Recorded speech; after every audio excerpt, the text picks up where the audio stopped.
Hey guys, welcome back. This is another combo HLO guy stuff video. This is going to be an epic beef stew. Happens to be healthy, but it is going to be packed with flavor. I've learned very well over the past few months how I can easily substitute things and make normal recipes really good and good for you. So, this is extremely simple, but it does involve quite a bit of prep, especially if you do a large batch. And I am doing a very large batch today. I'm in fact going to be using my huge pot. It's going to be somewhere between probably 2.5 to 3 gallons total in the end, and my 2-gallon obviously will not hold. So the prep basically involves a lot of chopping. These mushrooms here, I'm using 4 pounds of them. By the way, this is again easy to very easily cut in half or quarter if you're doing smaller batches. So the mushrooms, I've got 4 pounds of these. Surprisingly, these cut and washed, which are ready to go, were cheaper than the whole dirty ones. So this not only saves me money, but it saves me a heck of a lot of time chopping up and slicing 4 pounds of mushrooms. So that's all done. I strongly recommend you get those, even if they're a little bit more. Huge time saver. I have 6 really large white onions. We're going to finally chop these. I have 8 big russet baking potatoes. You can skin them if you want. I prefer the skin. I like the texture and the taste, so I'm just going to wash these, of course, really well. And these are going to be roughly cubed. I want big, hearty, bite-sized chunks and everything in here. That's how I like my stews and my beef, or not my beef, my soups. So that's why I'm going to be doing this big, chunky, not only a time saver, but obviously big, manly guy stuffed bites. So I'm going to be doing probably about 3/4 cubes of the potatoes.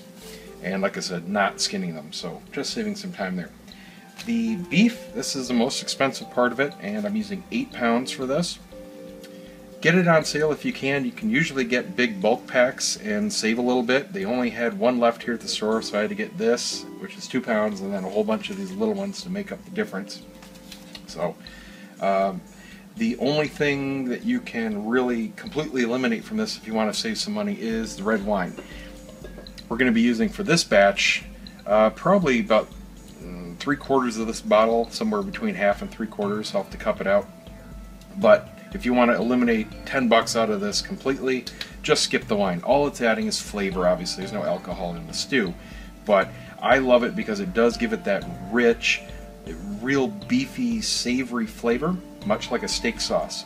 And you want to use a really dry wine. I'm a big fan of the Rosemount Estate, which is an Australian wine, and I really haven't had a bad one from them.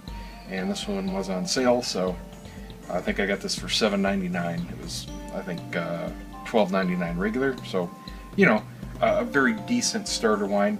Certainly good enough to drink with the dish also, so if you're into that kind of pairing, this is a very good choice. This is a blend of their Cab and Merlot. If you want to do just their straight Cab, that is also an excellent choice. That's one of my favorite normal drinking ones. And for the bulk of the liquid, we have fat-free, low-sodium beef broth. Again, this is a super easy substitution. There is no reason, in my opinion, to get normal, not fat-free, not low-sodium broths. There is just no flavor difference. You do not taste it when you cook with it. So, easy right off the bat there to really health it up a bit. And we're going to be using 4 large, we're going to be using 128 ounces total in this. I am going to be using just a tablespoon or so of olive oil just to start the browning, but other than that I am using just some spritzes of vegetable spray in the pot. So no butter, no added fat there. Carrots, I'm going to be using 1 whole bag here. And again, these are going to be rough cut, nice big bite-sized chunks. We want these to stay together and be part of the stew. Carrots are not in season right now, and these are the biggest they had. They had a whole bunch of different selections, a couple different brands. They had some organics and whatnot, and the organics were even smaller. So, they get pretty skinny sometimes of the year. Other times of the year, they are that big around at the big fat end. So, take a look, get the biggest ones you can, but not a huge deal. If all they have is what they have, use it. Seasoning, very simple. We're just using a few pinches of salt. If you want to salt it, do it at the end, do it in the bowl. We're just seasoning the beef as we brown it with a little bit of salt. That's needed just to help the browning process, but Really, we're not adding any more salt to the dish. We're using what comes in the broth, which is minimal. Of course, some fresh pepper, and we're going to use some bay leaves, which will be pulled out at the end. We're going to use a whole container of fresh thyme, and you can save a couple of these sprigs if you want to, just for a garnish on the bowls if you're doing it for company or whatnot. But other than that, we're just going to get all the good stuff off. And of course, minced garlic. This is mostly to taste. I'm a big garlic fan, so I'm going to be using quite a bit of this. Again, huge time saver. You can of course use fresh garlic, absolutely nothing wrong with that, but it's a kind of a pain in the butt to mince up if you're doing large recipes. And I love these minced containers. Again, you can get them at Sam's, super cheap. They're like twice this size for under 10 bucks. This one I got at Walmart, which is the normal store value size. It's only a 48 ounce. So the one at Sam's is like 160 something. It's just, you know, bulk size. I mean, this was only like, I think it was 8 or 9 bucks. And it lasts, this will last me a good 6 to 9 months of cooking, so I don't even need to get the Sam's one. Awesome, they're a big time saver. Okay, so that's about it. Other than the prep time, there is going to be some browning. We're going to do the mushrooms, we're going to pull those out, do the onions, pull those out, brown the beef. We're going to have to do that in batches just because we're out of room in the pan. Probably have to do 3 batches of that. And then it all comes together, and there's a lot of sit time. It's a slow cook recipe. This is going to be extremely tender, kind of like doing it in a huge crock pot. So it's really easy to actually make. That's it. So let's get started. I've got a lot of chopping to do. See you in a minute. We have all of our veggies finally prepped. That took me about a half an hour. Here's most of the onions, and I got the rest here in a bigger little bowl here. Got all the potatoes chunked up. You can see about the size I'm doing. It's about the size of my thumb. Same with the carrots. Mushrooms already came done, so the first thing we're going to do is actually brown the mushrooms. I'm going to clear some stuff away here, and I've got my big pot here. I'm going to use my smaller pot to put stuff in as it gets browned to store it, and then it'll all come back and cook in this huge one when we're done. I'm going to start with just a little bit of olive oil just to coat the pan, and we'll brown up the mushrooms. Alright, got just a splash of olive oil in there. We've got the heat on medium. I'm going to do these one package at a time. We want these to reduce down and just start to brown. It's going to take, probably 5 or 6 minutes per package. And I'm only doing them one at a time just so I can get more even coverage on the mushrooms. Once it gets to this point where you've got moisture coming out of them and they're starting to shrink in size and whatnot, crank your heat up to high to really speed up the process. Now as soon as this moisture goes away, they're going to start to brown. And that's only going to take about 30 seconds once it gets dry. And then we're just going to transfer them over here to this other pan and start the next box. Alright, here's what we want. Liquid is gone. We're starting to get the mushrooms browning. So now we're just going to turn the heat off real quick, dump these over into temporary pot, pan, whatever you want. Just going to hold stuff while we do it in batches. And then I'm going to go ahead and do the rest of the mushrooms, and I'll fast forward that through. Okay, our last batch of mushrooms is browning up here, just starting to stick to the bottom, getting that really nice aroma. The browning of everything is what's really going to give it a savory stew-like flavor as opposed to just a soup. It's an easy way to add really hearty flavors to something with absolutely no bad effects. If you've gone to Japanese hibachi places, this is exactly why they do the mushrooms like they do. They brown them. Alright, there we go. So I'm going to take these off, and then we have to do the exact same thing to our onions.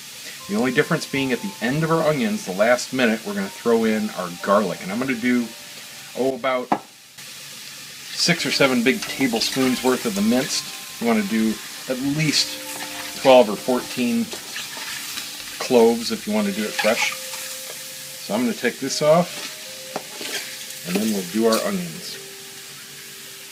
Here's our first batch of onions, and they are ready. Just starting to stick to the bottom. Getting a real sweet aroma coming up in the kitchen. When you start to see it smoking like this, they are ready. Show you what kind of color we've got. So you can see there's just a golden brown starting. So I'm going to kill the heat again, transfer these over into the same pan with the mushrooms, and I've got half the onions left to do. Second batch of onions is just about done. I'm going to kick the heat down to medium here and go ahead and put in the garlic. As soon as I get a spoon. And again, this is to taste. I'm going to do about 8 cloves worth. And then saute this for just a minute or two. And then combine it with the rest of the stuff. And then we're going to do the same thing with our beef. Alright, out that comes. Kick the heat off here. Scrape out the pan, and then let's start the beef. Same thing, do it in batches.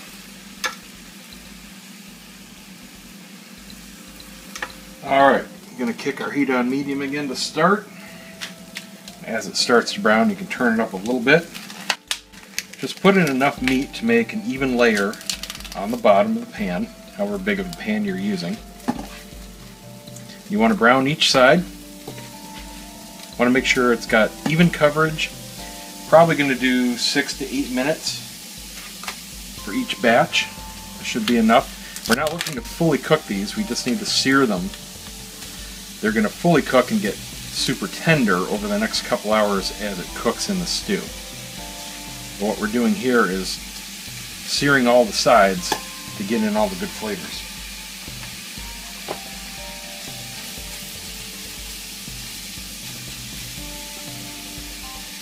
Once you have the meat browned, go ahead and dump it in the pot or the pan or wherever you're storing your other stuff. I'm going to go ahead and continue on through the rest of our beef. Looks like we've got, probably 3 more batches like this. And then we'll be ready for deglazing. One thing I forgot to mention, while you're doing the beef, you just want to do a real light sprinkle of salt over each batch, just a pinch. That's all you need, and that's all we're going to be adding to the recipe. Okay, our last batch is finally browned, so I'm going to dump out everything left in the pot into my holding pot here. And then we want to get this main pot nice and hot. We're going to deglaze it with the wine.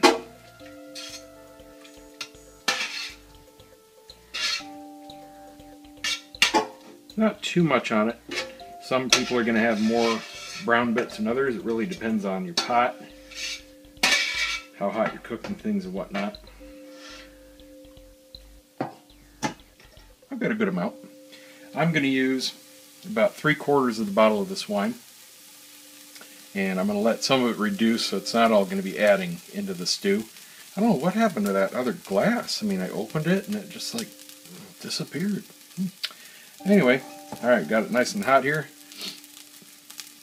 Slowly pour it in. You don't want to get the sediment at the bottom if you're using the bottom half of the wine.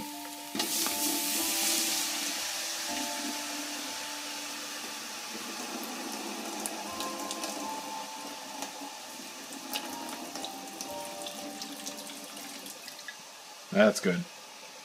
Now, while this is coming up to temp very quickly, we want to scrape the bottom and get off all those good tasting bits.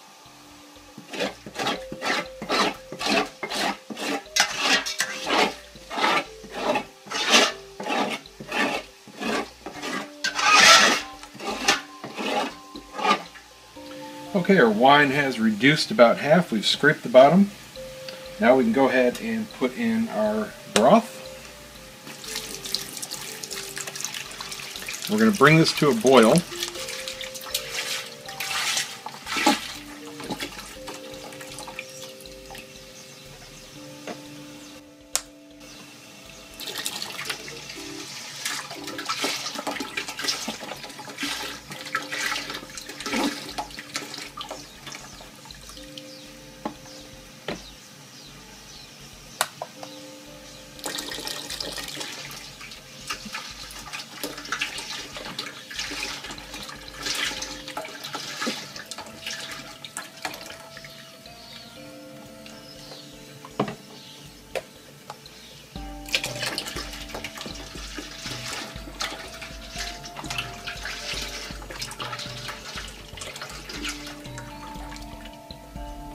We also want to add in our thyme.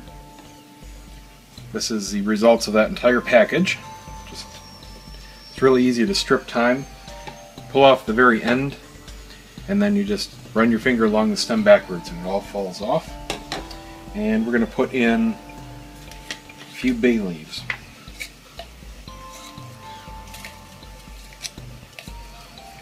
Put in 4 here.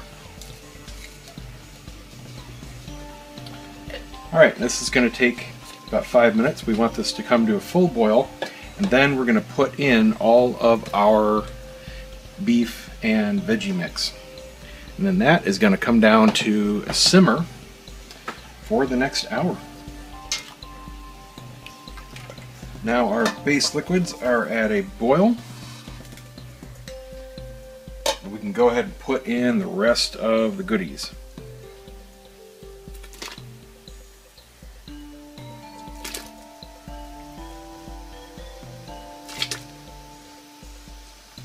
As soon as we get everything in, we're going to cover it, bring it down to a simmer for an hour.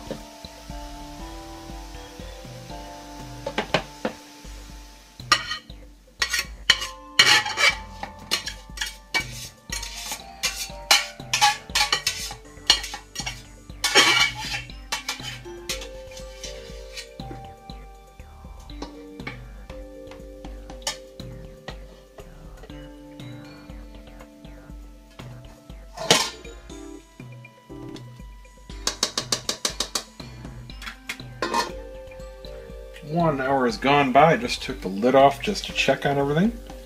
The beef is now cooked and it's starting to get tender. Now what we need to do is put in the rest of the veggies, the potatoes and the carrots, and let me tell you, it's going to be close.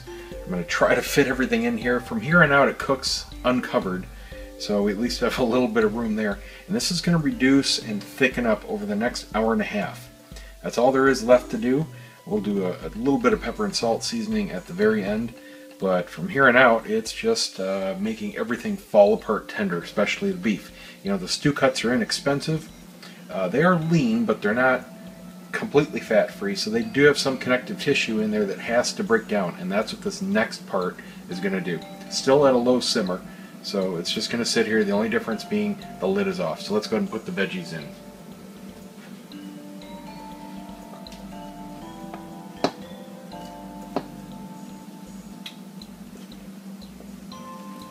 Barely made it. Just the right measurements. Alright, just want to mix it up a bit. Get the potatoes down in there. I already got the carrots in there, obviously. Just don't want to, I did the carrots in between, didn't know if I'd have enough room for them, so I'd rather have all the carrots than all the potatoes. But everything made it just perfectly. So that is just going to sit here and continue on a simmer. This is going to cook the carrots and cook the potatoes and finish breaking down all the beef. So this is going to go for an hour and a half, and then we'll be ready to plate up. Alright, we are getting near the end here. There's probably about another 15 or 20 minutes left in here. What you want to do, the exact heat, the exact time you need to do this last step for totally depends on how big of a batch you have and how big your pot is, your stove, etc. But here's what you want to check. You want to find a big piece of potato and make sure that it's, you know, butter soft. This is getting there. It's got a little bit of a snap on the outside I want to get rid of. But it's close. I mean, it's really, really squishy. It's just not completely squishy. So I'm close enough to the end where I can do the seasoning. We want to taste test it now. And you can see what kind of heat I'm at. It's not a rolling boil. Mine's on 4, my heat level here. But you do need some heat to soften everything up. You don't want it splattering around. I'm actually going to turn it down. Excuse me, down a bit here. But anyway, you do want to taste test the broth, just to make sure that it has enough seasoning in it. Again, we have just done literally a couple pinches of salt for this whole thing. So we do have some room here without any problems. I I'm just going to test this real quick and see if it needs anything. Okay, that's close. That is close. It does need some salt. It needs a little kick. It's a bit on the bland side. So I'm just going to put in about a tablespoon, which for 3 gallons is nothing. And we'll just let that cook in. I'm also going to put in some pepper. And this is kind of to taste, obviously. I'm going to do a couple big tablespoons. I like pepper. And won't do this on camera because this is going to take me like probably 5 minutes to grind it. I really need to get an electric grinder. But anyway, after that, we'll just wait until these potatoes are perfect and we'll be done. Alright, we are at about 2 hours. And we're at the point where I'm happy with how soft everything is. Beef is nice and tender. Potatoes come apart like butter. So does the beef. Alright, we're done. Beautiful. I got the heat turned off. Nothing left to do now but try it. I did give it a taste test and I'm happy with the salt, so I don't need any more in there. It's got a nice little bit of pepper to it. And if people want more, do it in the bowl. Just get a good base level in the pot, and that way you don't over season. Alright, I'm excited to try this. I am hungry. Ooh, it's hot. Try a little bit of the broth here. Some mushroom. Got potato. Hot, hot, hot. Mmm. So good. Beautiful flavors. Definitely not salty at all. You get the richness of the beef. You can taste the searing. The onions have disappeared. I mean, they're in here, but it's just so subtle. Oh, that's wonderful. Mmm. Alright, well there you go. There is a delicious, long time to make, but worth it beef stew. Very healthy, very hearty. This is a guy stuff meal for sure. Look at these chunks. Just tender beef, big potatoes, carrots. There you go. Enjoy this one, guys. I know I am, and I'm going to eat like a king for at least a week on this stuff. Oh yeah. See you next time. Mmm.